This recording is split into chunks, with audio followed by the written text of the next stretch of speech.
problem with the characterization of the situation is this, right? Matthew comes you and tells to you that in a few years, all of a sudden, people are going to die, the earth is in such a dire situation and all that. Understand this. Despite the kind of characterization that he has tried to sell to you, the choice of the people largely is still to not go to this particular planet.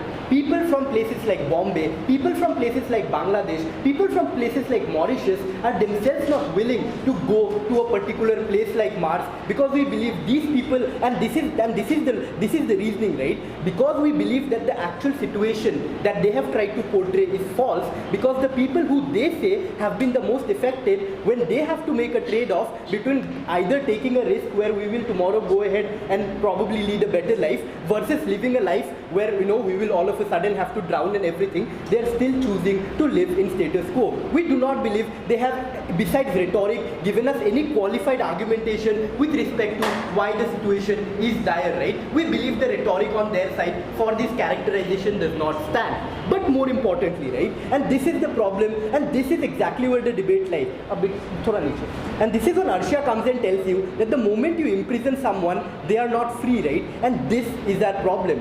They are running on the assumption that the moment you go ahead and imprison someone, the moment you curtail someone's right, freedom to move about, you go ahead and curtail someone's freedom to have whatever he or she wants or whatever he or she does not want, you automatically also do not curtail all the human rights, all the other rights and all the other freedoms that this particular individual has. And this is exactly our problem, right? We are telling you that this is exactly the reason why it is wrong for you to go ahead and torture a particular person to get information, even if that information pertains to say bomb blast, or even if that information pertains to say probably a larger terrorist conspiracy. This is the reason why you have the entire judicial system giving rights to the accused, whereby any kind of torture or whereby any kind of treatment to them which is not in sync with the idea of rights and the kind of life that the kind of which is akin to torture basically is something that should not be given to these people. Therefore, they have not established the fact that just because someone is a prisoner, you have the right to torture him. Now, for us to win this argument, the only link we need to prove is why sending these people to this particular place is torture, right? We believe, and this is something that we are going to talk about from two perspectives. One is the larger perspective that has gained even in a lot of credibility even in the legal circles, and this is where we go ahead and talk about the uncertainty of a particular person's life and how that is akin to torture, right? We believe, and this is something which is important, you have a lot of Supreme Court judgments, you have a lot of argumentation going ahead and talking about when people and their lives and their death penalty in a lot of cases has been commuted, their life sentence, they have been given parole for people who have been given life sentence, it has been commuted to life sentence with parole and other things, in situations where it has taken extraordinary long amounts of time for the executive to decide on a mercy petition, right? And we believe that the principle that emanates out of this is something which is applicable here too, right? And why is that so, right? We believe that a particular precedent taking a long time in determining a mercy petition is akin to torture. But why? It is because the uncertainty as to what is going to happen to me, and this is in itself a kind of torture, right? We believe that when you go ahead and give someone the death sentence, or when you go ahead and give someone a life imprisonment, there is a sense of finality, and that sense of finality is important for every individual to plan out what you want to do with the rest of your life, right? If you know I am going to be hanged tomorrow, I might want to read a book, I might want to read the Quran or the Gita, or I might want to pray to God, and this is exactly this. And when I know that there is a sense of finality or fulfillment, I can therefore plan ahead and plan my life in a way that I can. And this is exactly the problem. The moment you go to Mars, the moment you are allowed to go to Mars, there is no sense of finality, because that is a particular situation where you have to live in a constant state of anxiety, right? This is basically saying that you might be given a death sentence. So it's like saying this, right? It's a 60% or it's a 65% death sentence. And this is our problem, right? We believe that you either give someone a death sentence or you do not give them a death sentence. You do not give someone a 65% death sentence where a particular person has constantly to be anxious about whether or not I'll die, and therefore not just be able to go ahead and determine the way he or she wants to live his or her life, but at the same time this is like, yeah, it also takes a toll on the mental torture, mental side and other things. But this is the basic problem.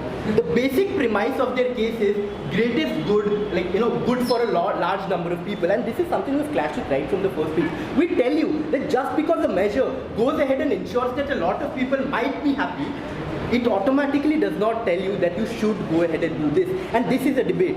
This debate at the same time is also a normative debate wherein you have to go ahead and decide who is the particular person and whether you want to espouse particular values by sending these people in a kind of system which is very similar to slavery, right? Here, and this is the problem.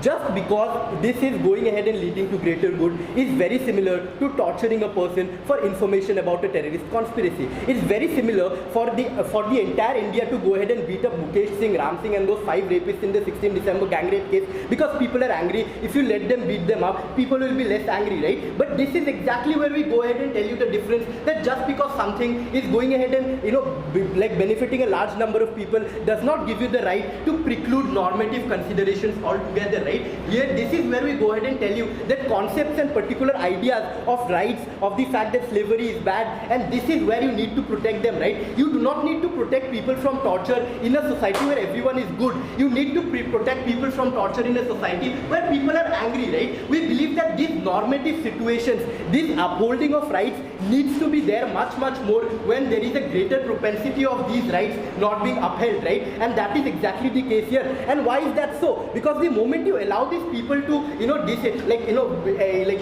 enter these people into a system of slavery, or the moment you allow these normative rights to be diluted, your association with these particular normative ideals is on the basis of one-to-one communication, right? Therefore, if tomorrow I do not believe in human rights, I only like Binil, and therefore if Binil does something good, even if he slaps me, I will not hit him back or kill him, but I normatively do not believe that murdering someone is bad. Therefore, I might, so if Shautaj comes and hits me, tomorrow I will go ahead and probably murder him in retaliation because this normative ideal has been taken down. The only reason I respect life, the only reason I like or I will not commit a murder will be one-on-one interaction. We believe this is the greater harm that is coming out of their move, wherein you are taking down normative considerations, because only when you respect ideas, only when you respect justice and normative considerations do you have a civilized society. We do not believe that this is any civilization that they are going ahead and building. This rather is a kind of a society based on slavery. For all these reasons, it's extremely important.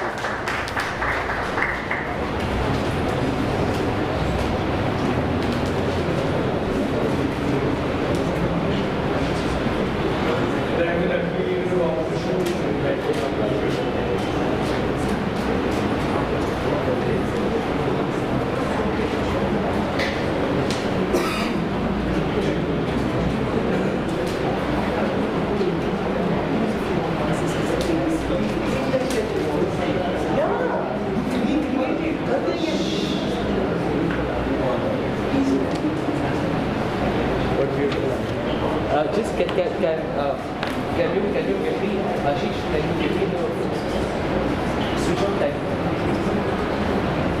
Nishad?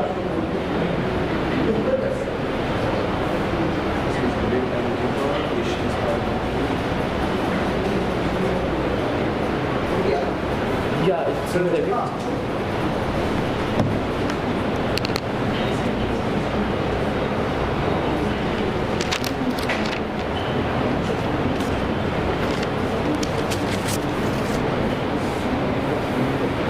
Will it switch off in the middle?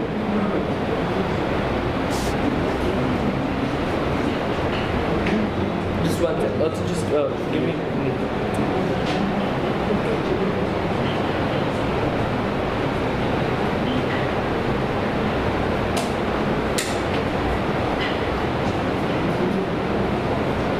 Yeah, perfect. Are you guys ready? Guys, make it more.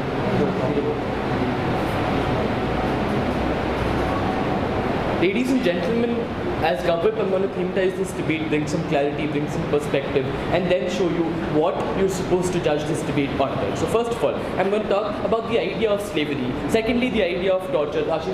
Secondly, the idea of torture. Thirdly, the idea of this morality that they propose in terms of do not compromising on the individual. And then I'm going to come to our constructives in terms of what they haven't rebutted, in terms of the characterization that they've bought, and in the face of that, how they should have argued this case, and why on buying that characterization they can't really argue this case with their case right. Firstly, the idea of slavery. They tell you that you're sending them over there and therefore you're making the slave class right. They tell you how is it that you view slavery to begin with. You view slavery and you view morality in the basis of the objective outcome of that decision that you take in terms of you going ahead and making a moral judgment about an act in terms of the outcome that you have of that act, wherein if you have a particular outcome, you go ahead and then determine whether that was a moral act or not. Because at the end of the day, you as a society had this constant fluid concept of morality wherein you can never objectively say right from the preconceived notions of what you have, what is objectively right and what is objectively wrong, because earlier slavery was also right and therefore you went ahead and changed that. Earlier homosexuality was bad, you went ahead and changed that. It is the outcome and the uproar which goes ahead and creates this narrative of what is right or wrong, and therefore you can't have this notional judgment of what you think is right or wrong. And therefore we believe that the outcome is only going to be judged when you actually send them over there and therefore see what kind of action and see what kind of change can be brought about by this particular act. When you go ahead and stop from yourself from doing this, you go ahead and stagnate as a society in terms of the ideological advancement that you can have, in terms of the social relations that you can create, and in terms of how you view this morality to begin with. With that, we beat that argument. But secondly, the idea of slavery and how they believe that these are very normal citizens that we're sending them, right? We're not sending any Tom, Dick and Harry. We're sending people who are death row convicts, who have gang raped women, who have committed acts of mass violence, who have literally bombed people, killed hundreds, 200, thousands of people.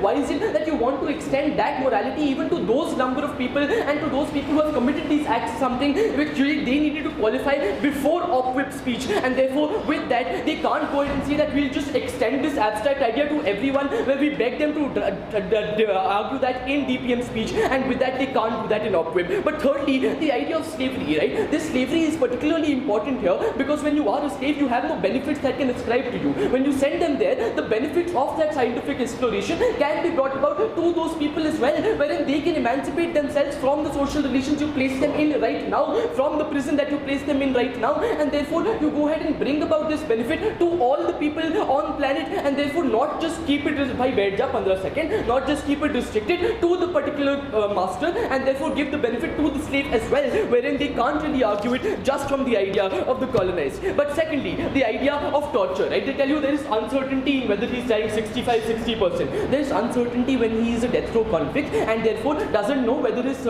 punishment will be commuted or not. When he spends 15 years waiting for the sentence to be commuted, that is also torture that you're putting on him. That is also anxiety that you're putting on him. Then don't believe in the idea of death punishment to begin with, or have this fast track court just suddenly revolutionizes the concept of legal structures. When you can't do that, you can't argue on a dichotomous stance of you yourself putting that anxiety on the individual, where you can't go ahead and say emancipate him by giving him that fast track decision, and you placing him in that anxiety yourself for 15 years. When we tell you that we send him outside, he at least has the avenue to work around this kind of anxiety, where he won't be anxious because hey, he might just be happy sitting in the spaceship and feeling the thrill of going to Mars, when he can then go ahead and understand different concepts. And therefore this death sentence, right, the idea of choice, right, the death sentence is also not an idea, not a choice that you give to that individual, right? At least in this particular scenario, he has a choice in terms of the actions that he can take, in terms of the space that he wants to create for himself, in terms of how he wants to believe in himself and people around him. Wherein if you keep him in prison and give him the death penalty, after 15 years you give him torture, and then you don't give him choice, wherein right now we give him this particular form of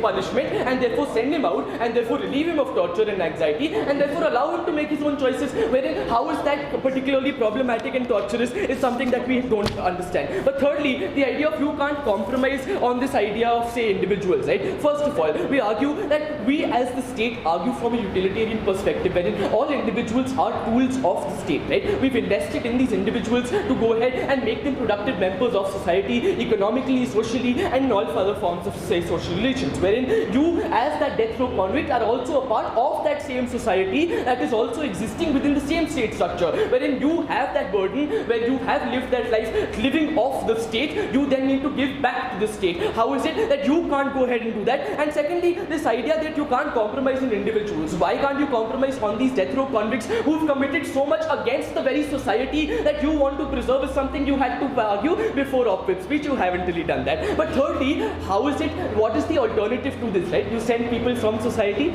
they are in a better position than these particular individuals who are death row convicts. As long as you have no other alternative, as long as you buy the need of sending people, you then have to go ahead and send these people, because you have to send somebody, or koi hai nahi, this is the only alternative left, then send them and argue and tell me why you can send someone else also. But thirdly, the idea of science and how they've not rebutted that, right? We tell you this stagnation comes from where? This scientific exploration is important, and why, right? Because we believe that you only stop yourself from exploring through science and through research when you believe in the preconceived notions that you have as mankind before that particular knowledge was a part of you, wherein you make decisions on the basis of your arrogance of knowledge that you've amassed before you had that research, wherein the only point of time where you can actually revolutionize concepts, where you can actually understand new concepts of morality, is when you actually research into that. Because as long as you don't do that, you're always caught in the cycle of your arrogance of knowledge and your preconceived notions that society has dictated to you.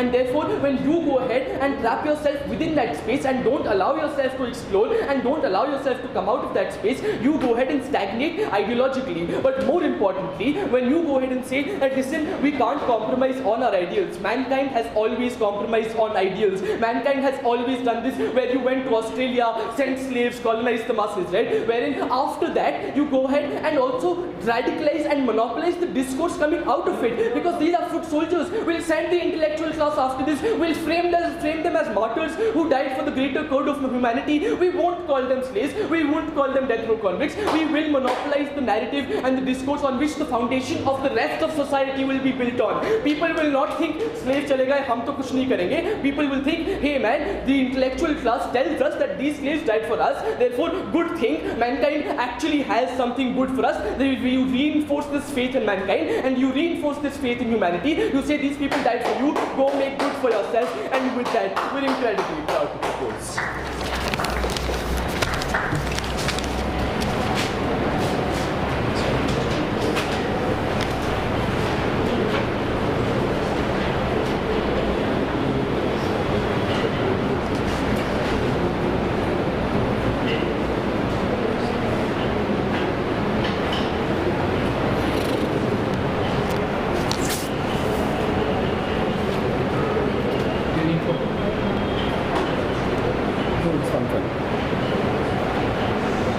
Also, Vinil, could you not make like any action when I'm giving my speech? No, just the regular banks.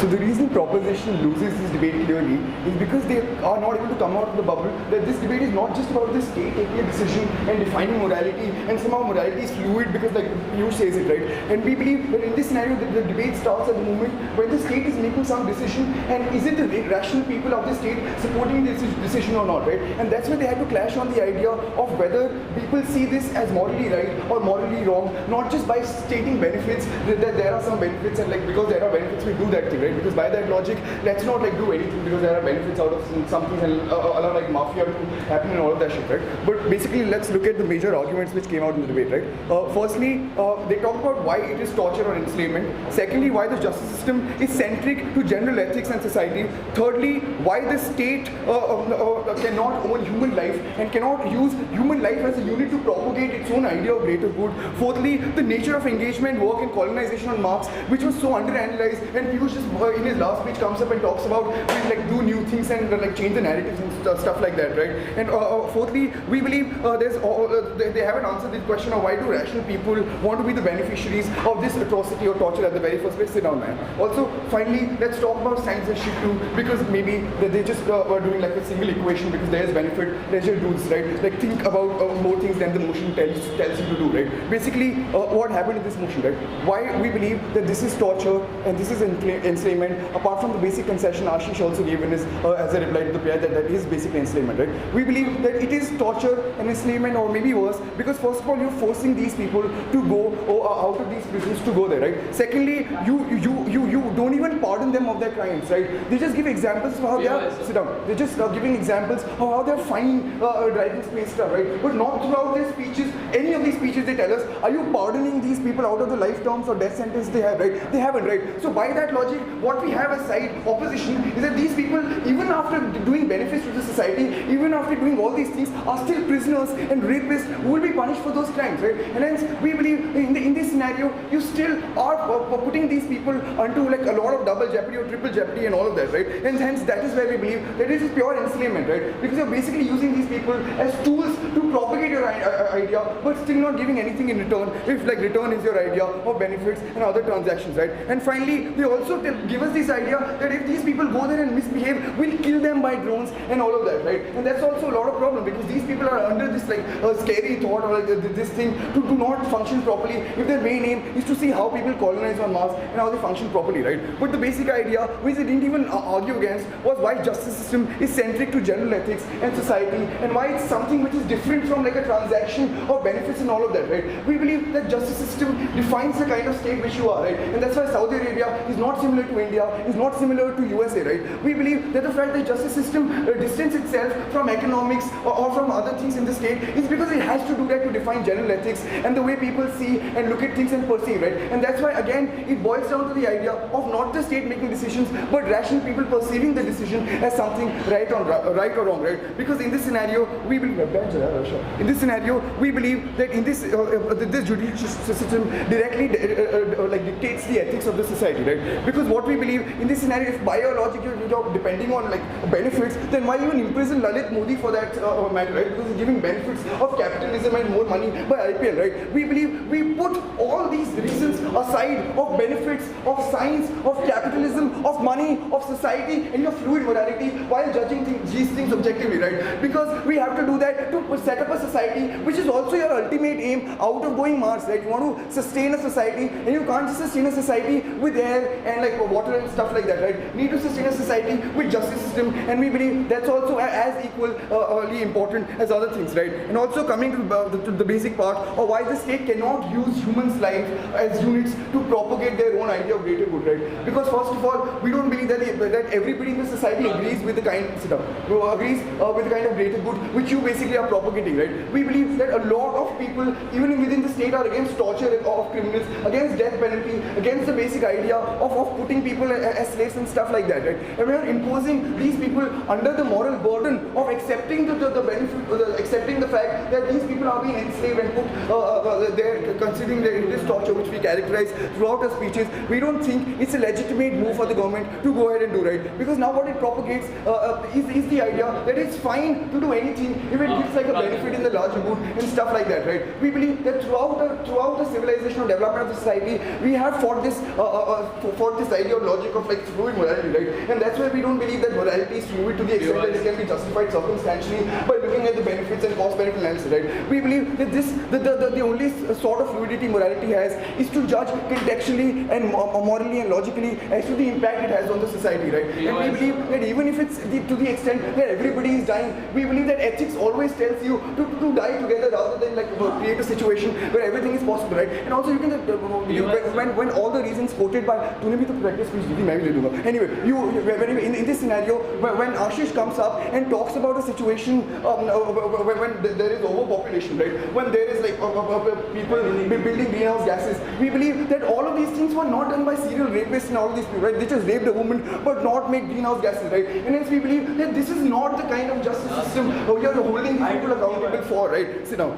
So we believe that in this scenario, they have also not been able to justify with clarity what is the kind of work these people are doing in this scenario. I'll slap you both. Anyway, what will happen in this scenario is that they have not with clarity shown us that what is going to happen happen, what kind of work these people are doing, right? Because Arsha comes up and talks about how they're just gathering information and natural resources. Ashish talks about they need to colonize, and like Piyush just wants to fluid the morality and like dictate everything again, right? We believe in this scenario, what is going on is that these people are going ahead and colonizing your place, right? These people are the precursors of a society which has to live on Mars after Earth, right? And as we believe, that's a very important point of discussion, right? Because not only does it send a narrative onto the people who are coming onto Mars, which is a land of fluid morality, right? Because now anything can happen because you have benefits, right? We believe we don't want Mars to be a land of fluid morality. If it's red, we'd rather have it like a commie land because that's like a better land anyway, right? Or also, we believe that in this scenario, the fact that there was no clarity on the kind of work which is going to happen, we believe that they are able to qualify